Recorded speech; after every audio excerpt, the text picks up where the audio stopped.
Hola, ¿qué tal? Yo soy Sayayin. Le invito a que se suscriba a su canal y hablaremos nos vamos a la Mesopotamia y no entre ríos y corrientes y a Misiones, sino a aquella región que contaba en el Éufrates y en el Tigris.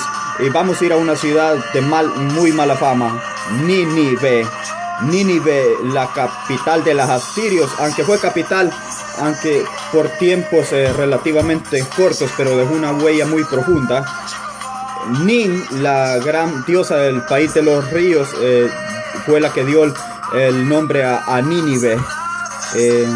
Ahora hay que admitir que el recuerdo y la fama de Nínive se grabó en el corazón de los hombres por las monstruosidades cometidas por los asirios que vivían en Nínive, ¿no? Asesinatos, pillajes, sumisión de otro pueblo, opresión de los débiles, una maña sin vergüenza.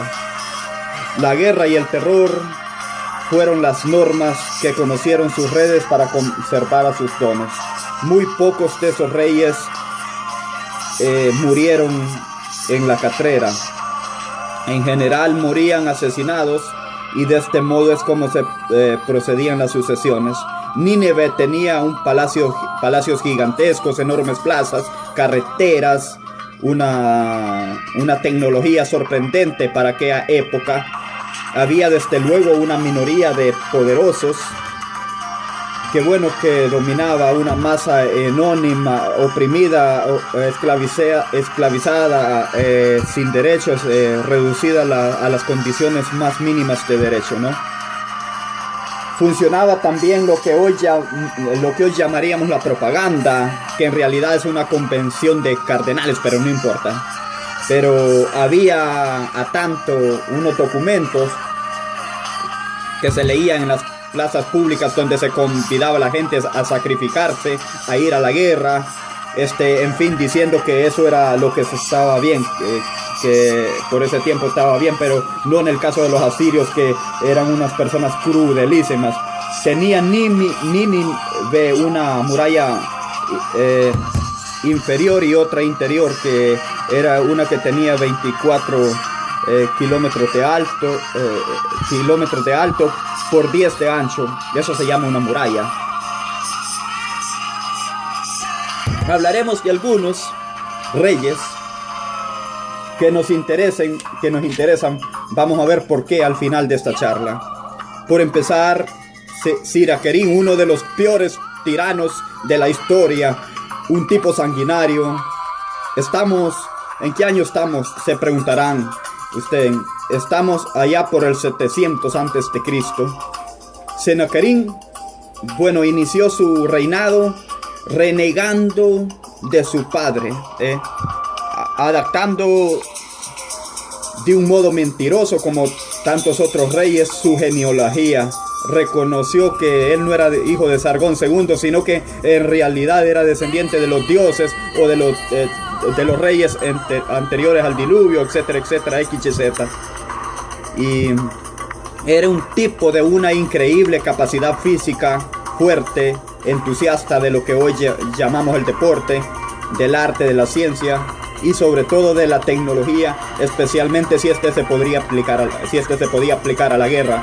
Estas parecen, después de todas, buenas cualidades, pero quedaban ahogadas por su carácter eufáutico, falta de característica, por escrúpulo, un sinvergüenza.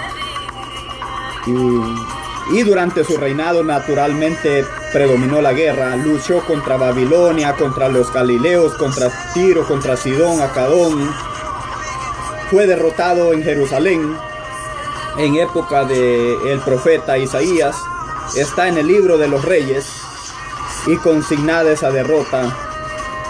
Y dice Isaías: bajó un ángel del Señor y mató a 185,000 sirios. Son exagerados esas cifras, pero exageradamente algo le pasó a los asirios. Nadie se enteró que el Señor, o la peste, probablemente la malaria, la que aniquiló al ejército y al canal de Hilario de la Torre.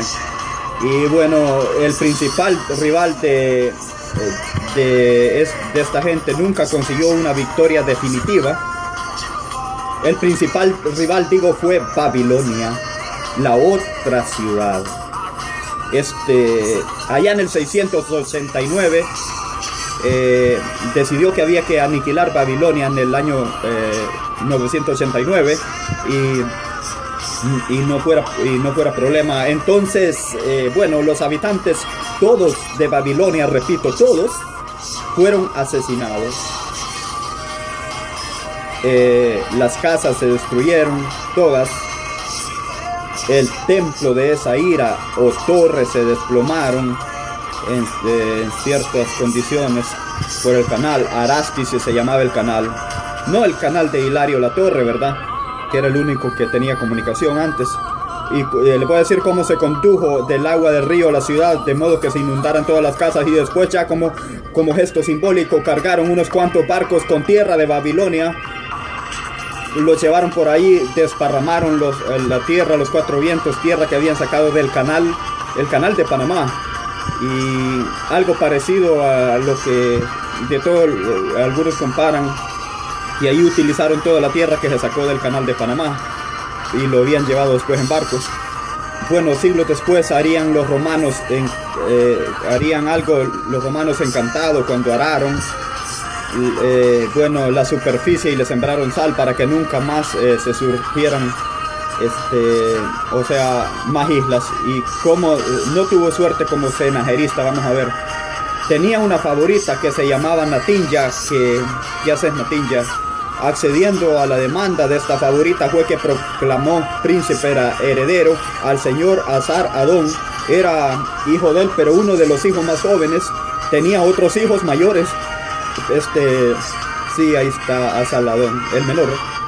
No Asadón, sino Asaladón.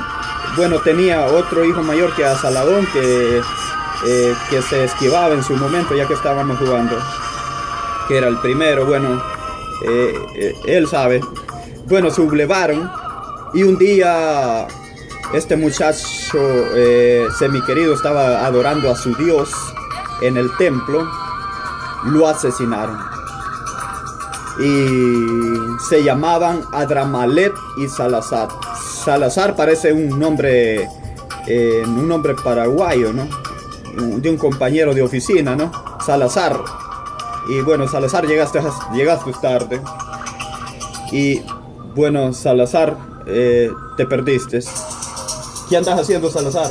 Bueno, pero de todos modos, el sucesor de esto fue aquel Asaladón, que tuvo la mala idea que veremos, porque de reconstruir Babilonia, reconstruyó Babilonia. Todo lo que el viejo había destruido con tanto esfuerzo y tanta perseverancia, el tipo va y lo reconstruye. Él dijo la verdad que no merecen el monte de Tales, el monte de Tales que describimos. Dice que no, bueno, que no merecen el monte de Tales de Mirexes. Bien. Y finalmente, después de este Asaradón, que reconstruye Babilonia, Asaladón reconstruye, Babilonia, pero después se le da vuelta a Babilonia, Asaradón. Y él insiste a Babilonia durante los años. Y fue tan terrible aquello, esto lo digo fuera del programa, que la gente que estaba muerta de hambre se comía a sus hijos. Es decir, no tenemos nada para morfar y te comemos. Y en serio le digo yo que estuve ahí. Como 12 años duró el sitio de Asaradón de Babilonia. Si no me cree, pues, si no me equivoco, no me cree. Bien. Bueno, ¿por qué dicen que no? Tendrán una fuente mejor que la mía. Por decir cuál es la suya. Si no, bueno, hay que tratar de tener algo de vergüenza. Bien, pero después viene el otro humanista y se encuentra con que ahí está Babilonia, que sé yo, pero su Aníbal tenía un carácter opuesto al primero de los reyes. Bien, y la virtud y las virtudes, pacíficas, pero desde luego entabló bien. Y durante el sitio que hace Asurbanipal, el de Babilonia, florece llamémosle una institución que nos aparece en el siglo XX, que es el mercado negro. El mercado negro, sitio de Babilonia, no se consigue. Bien, esto, pero bueno, 3 siglas de trigo, 3 siglas eran más o menos una medida de los granos. Costaban 8 gramos y 9 gramos de plata, y en épocas normales 8 o 9 gramos de plata, no granos sino que gramos, podría costar 60 veces más que la medida de arroz. Bueno, ese es el mercado de ellos. Pero el nombre de Asurbanipal, que los griegos llamaban Sardanápalo, y un lindo insulto también. ¿Qué hace Sardanápalo? Adquirió fama por las inversiones de una biblioteca, y la fundó con el más noble de los fines que uno puede tener para armar una biblioteca. Fundó una biblioteca para leerla él mismo. ¿Para qué hace usted una biblioteca? Se ríen, ¿verdad? Explico a los oyentes que la gente se ríe no de la felicidad de esta última frase, ¿no? Sino porque hay un fotógrafo acá de la televisión norteamericana que yo le estoy haciendo algunas caras para que fundó una biblioteca. 30.000 traques de arcilla. Ya se sabe que los egipcios caldeos escribían con los dichosos caracteres de uniformes, historias divinas. Muy bien. La descubrió un señor Neyat. Alguna vez hablado de Neyat. Y esta biblioteca, al ser descubierta, dio la clave para el conocimiento de toda la historia. Al fin de la idea, el rey Asurbanipal adquiría las placas con una felicidad particular y las hacía copiar. Andaban funcionarios buscando placas por todo el mundo conocido. Trabajaban para él los sabios, y tenía una verdadera asamblea de artistas y escribas que estaban ahí, escribanos de escribanías. Y en las bibliotecas estaban todos los conocimientos de la época, pero particularmente los relacionados con la mafia y las creencias oscuras, la hechicería, qué sé yo, libros sobre sortilegios, conjuros. Pero bueno, también había filosofía, matemáticas, economías, filologías, había listas de reyes, anotaciones históricas, noticias políticas, poesías, ledesmas, bueno, en fin, qué sé yo. Y estaba también así. La obra quizás más importante del mundo mesopotamio, en realidad la primera epopeya de la historia universal. Y estoy hablando de la leyenda de Hegras, el inmortal. Empieza con la historia del hombre del bosque, que fue llevado a la ciudad por una sacerdotencia prostituta del templo para vencer a Gilgamesh, el presumido, el que se había atrevido a rechazar a la mismísima diosa Irtar, que le ofreció sus amores.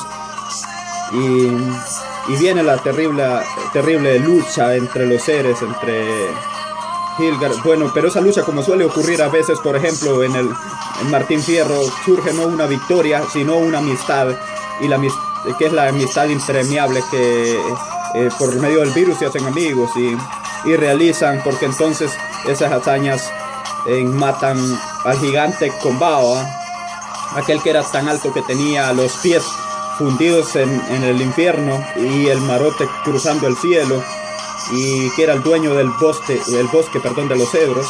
Provocan incluso a los dioses e insultan a la despechada Ixtar, que venía por más. Pero Enkidu se enferma, se pone fulero y se muere. Contábamos no hace mucho la pena de Gíladres y cómo hace un agujero en el suelo para que el alma de Enkilis pudiera salir un rato de los infiernos y contarle qué es lo que pasaba ahí abajo. Pero Gilgamesh no solamente siente pena, sino miedo, y de que le pasara lo mismo, miedo a la muerte, y o sea, comete lo que uno llamaría el sentimiento trágico de la vida, se rebela contra la muerte y para no compartir el mismo destino que su amigo el Kill, se va en busca de la inmortalidad. ¿Qué otra cosa va a ir a buscar uno? Alfajores o comida. Y lo va a buscar a Nurnapiti. Nurnapiti, que era el único ser humano que con su familia había eludido el castigo que los dioses le habían enviado a los hombres, y el castigo que los dioses le habían enviado a los hombres era el diluvio. le dieron lo que los que en el siglo pasado encontraron en esa tablita, y no era el diluvio, era una cuestión que aparecía por primera vez en la Biblia. Aclaremos que esta leyenda de Yggdrasil era muy anterior a la historia de Nínive, digamos 1000 años anterior. Muy bien, Ulazbixni consiguió eludir ese castigo y además se hizo inmortal. Y a este señor fue a buscarlo y lo encuentra. Y una pieza que era en el antepasado común del ser humano, imagínense, era el eco que se había salvado desde luego ante todo, imagínense, de él. Y le contó todo. Le contó cómo se había hecho inmortal.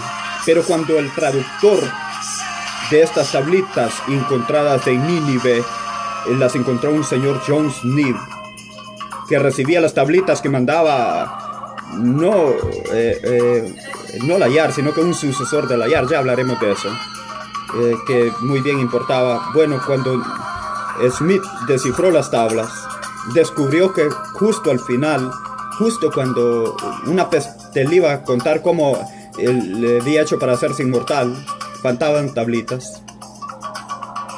Y dijo esta frase que ha adentrado en la historia: faltan tablitas. Aquí faltan tablitas. A todo esto, esto había tenido una gran difusión periodística, todos publicando las traducciones de Smith, que es, y hasta que viene el tipo con el diario de crónica y dice: che, ¿dónde están las traducciones de Hilamas, el inmortal? Dice: mira, llegué acá y me faltan tablitas.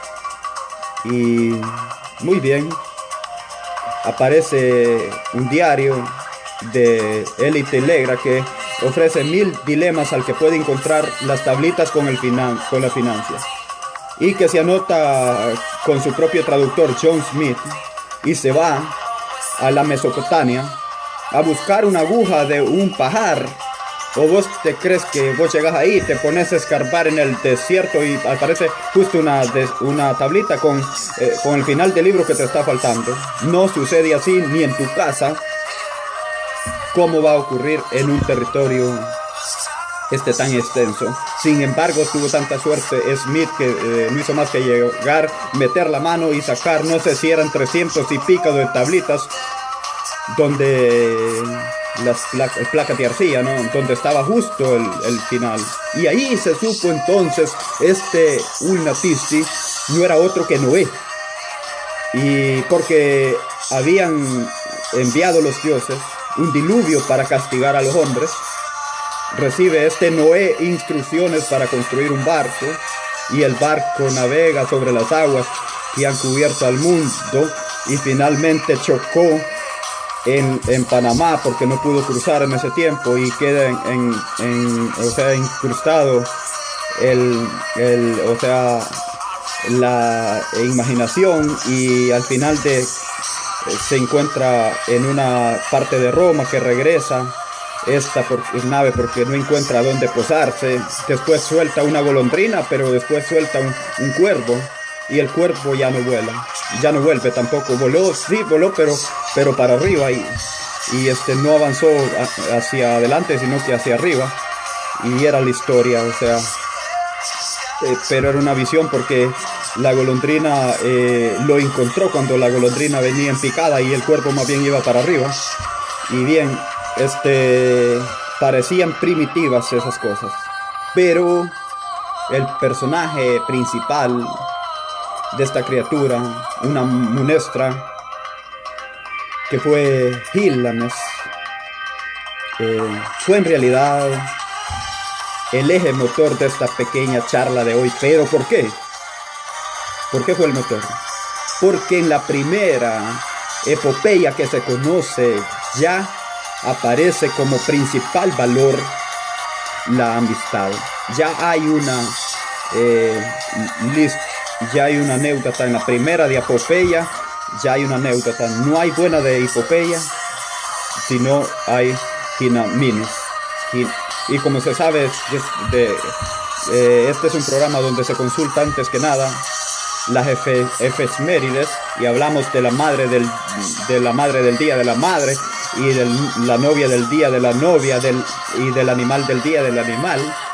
Hoy hemos hablado afortunadamente de amigos en el día del amigo. Quiero decir que la dedicatoria es para estos dos amigos de la primera epopeya, para Gilgamesh y para el sargento Cruz, y para el sargento Cruz, y para Fierro, y para tantos amigos de la literatura y de la vida real.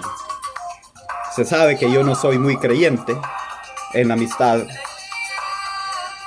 pero se sabe mal. No es que yo no crea en la amistad, es que creo que es preferible el amor. Suelo decir que de cambio al mejor de mis amigos por la mejor de mis amantes, pero no es porque no valore al mejor de mis amigos, sino porque valoro muchísimo a la peor de mis amantes. Ok, entonces para la peor de mis amantes es dedicado este fragmento. Fantástico, me tengo que despedir, o bajando un poco la puntería para el mejor de mis amigos. Bien, una amiga quiero yo, que dice un fragmento de una canción: una amiga suma paz con la amistad. Sino más bien con un deseo que también está presente en Gilgamesh, que es el deseo, el regreso. El que desea ser inmortal, y algún día hablaremos de esto. No sé si es tanto que quiere seguir adelante como el que quiere regresar. No sé si es tanto el que quiere seguir adelante como el que quiere regresar, o es imposible la inmortalidad. Y más imposible es aún el regreso, pero ya que lo nuestro es querer imposible, y el que quiere una amiga suma paz, que es como una plegaria universal al tiempo, a la ilusión, a la juventud y a las ausencias en general. Tú que puedes. Gracias, fantástico, me tengo que despedir.